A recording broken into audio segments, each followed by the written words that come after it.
Bismillahirrahmanirrahim. Lecture number 11, Mathematical Economics. Question number 8. हमारे पास question number 8 एक given है क्या, if a coke shipping firm sell Q ton वो बेचना चाहता है किस चीज़ की, Q ton of coke in UK. Q ton वो सेल करता है किस चीज़ की, कोक की इन यूके। और इसी तरह वो क्या प्राइस उसकी जो रिसीव करता है उसकी price of P E R you के वाली की जो प्राइस है is alpha 1 minus 1/3 into quantity. इसी तरह वो कहता है अन अदर हैंड वही वो बाय करता है if it buy Q ton from it own source in Ghana, अपने ही सोर्स से वो गाना में क्या करता है, बाय करता है। और प्राइस वो क्या पे करता है, वो प्राइस करता है जी अल्फ़ा 2 + 1/6 इंटू क्यू। तो ये हमारे पास क्या सेकंड प्राइस हुआ। इन एडिशनल वो क्या करते हैं, वो कास्ट पे करते हैं, एक कास्ट पे करते हैं, कास्ट गेमा पर टन वो गेमा कास्ट पे करते हैं to ship coke from it supplier in Ghana to it customer in UK, कि वो गाना से जो मार्केट यूके में है उस तक पहुंचाने के लिए कास्ट क्या है, वो गेमा है। ये एक एडिशनल कास्ट है। The number alpha 1, alpha 2 and gamma are positive greater than 0, क्या वो सारे पॉजिटिव हैं। Express the coke shipper profit as a function of Q the number of ton shipped. अब हमारे पास जो प्रॉफिट है, प्रॉफिट फंक्शन पहले किस चीज़ के बराबर, हमारे पास प्रॉफिट पाए किस चीज़ के बराबर है, वो फंक्शन असल होते हैं किस चीज़ के बराबर, रेवेन्यू माइनस कास्ट। और रेवेन्यू और कास्ट किस चीज़ पे डिपेंड करते हैं। तो ये अब एक्सप्रेस करना, अब हमारे पास रेवेन्यू डिपेंड किस चीज़ पे करती है, प्राइस मल्टीप्लाई विथ क्वांटिटी। इसी तरह कास्ट किस चीज़ पे डिपेंड करता है, कास्ट मल्टीप्लाई विथ क्वांटिटी। अब हमारे पास जो अबाव इक्वेशन है, कास्ट क्वांटिटी का कोई जिक्र नहीं किया कि कितनी क्वांटिटी। अब जो बेसिक है, अब प्राइस गिवन है हमारे पास, प्राइस एक ही है। अब अल्फ़ा 1 माइनस अल्फ़ा 3/क्यू इंटू, सॉरी ये हमारे पास प्रॉफिट नहीं, रेवेन्यू प्राइस मैंने पुट किया कौन सा, फॉर एग्जांपल ई के लिए, तो ई की प्राइस क्या हमारे पास 1 alpha 1 minus this into Q, तो ये रेवेन्यू के बराबर हो जाएगा। अब हमारे पास रेवेन्यू किस चीज़ के बराबर, Q alpha 1 Q minus 1/3 Q square. और अब ये प्रॉफिट किस चीज़ के बराबर, कौन सा प्रॉफिट, प्रॉफिट ऑफ ई, जो ई से वो कमा रहा है, वो बराबर होगा किस चीज़ के,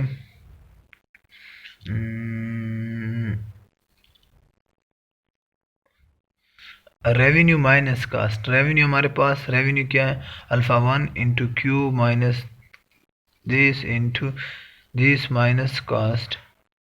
तो हमारे पास मेन फंक्शन क्या आया, वो ये आया फर्दर दिस।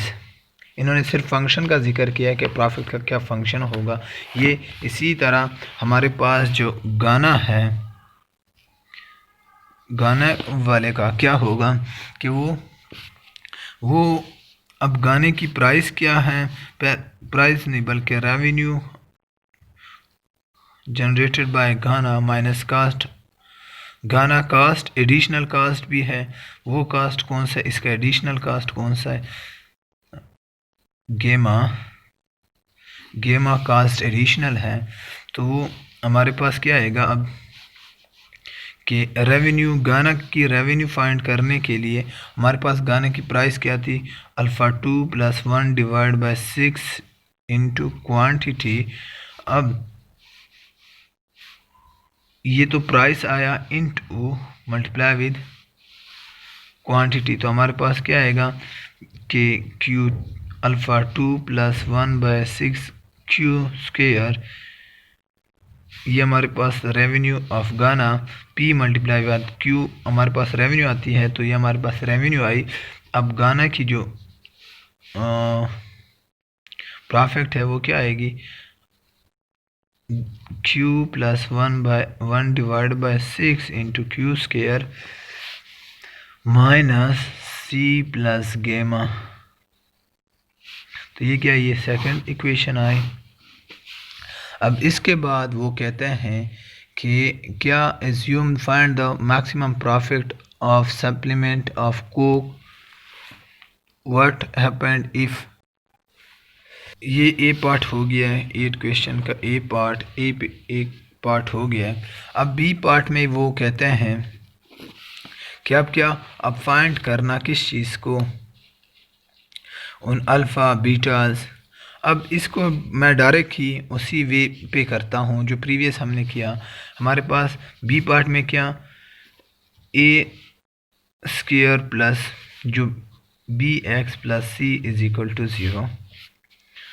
तो हमारे पास फर्स्ट ऑफ ऑल इस इक्वेशन की ये सिचुएशन क्या होगी, प्रॉफिट ऑफ ई किस चीज़ के बराबर, प्रॉफिट ऑफ ई बराबर है 1q - 3/q into this minus C is equal to किसी चीज़ के भी नहीं। अब हमारे पास अगर इसकी वैल्यू गिवन होती तो हम लिखते, लेकिन अब क्या सिर्फ हम इसकी करते हैं। इस बेस पे हमारे पास ए किस चीज़ के बराबर है 1/3 और बी बराबर है किस चीज़ के बराबर, अल्फ़ा के बराबर, और सी इज इक्वल टू माइनस सी, लेकिन कांस्टेंट हम कांस्टेंट कास्ट ले रहे हैं। तो ये हमारे पास ये सिचुएशन। इसके बाद अब वो कहते हैं कि क्या होगा अगर ये अब सारे पॉजिटिव हैं, इन्होंने यही जिक्र किया, अगर नेगेटिव हो तो क्या होगा।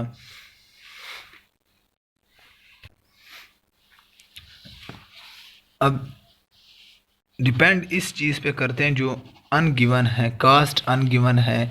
तो हम इसके बाद जो सी पार्ट है उसमें क्या हम टैक्स इम्पोज कर रहे हैं किस चीज़ पे, जो हमारे पास इसमें टैक्स इम्पोज नहीं होगा क्योंकि हम किस चीज़ की टैक्स इम्पोज ऑन सी क्या हमारे पास सी में है हमारे पास टैक्स इम्पोज ऑन एक्सपोर्ट पे जो टैक्स इम्पोज होगा तो वो कास्ट होगी। हमारे पास टैक्स इम्पोज होने से क्या होता है, प्राइस क्या होती है वो बढ़ जाती हैं। तो वो अब सी पार्ट के लिए क्या है, गाना की जो प्राइस है वो क्या is equal to alpha 2 + 1/6 into Q plus tax. अब टैक्स हमारे पास फिर गाना की प्राइस हर एक उस जो जितने टन वो प्रोड्यूस करती हैं या जितने टन वो सेल करती है उस पर टैक्स लागू होगा। अब इन्होंने हेयर जो ये चार हैं कोई भी इन्होंने वैल्यू नहीं दी, फिर हम क्वांटिटी उस बेस पे ही फाइंड कर सकते।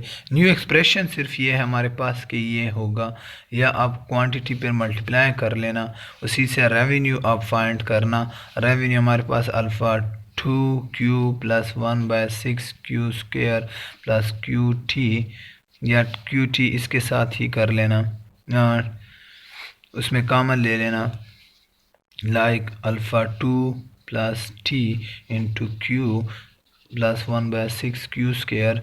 तो ये सिचुएशन और इसके बराबर, और प्रॉफिट किस चीज़ के बराबर होगा, रेवेन्यू माइनस कास्ट।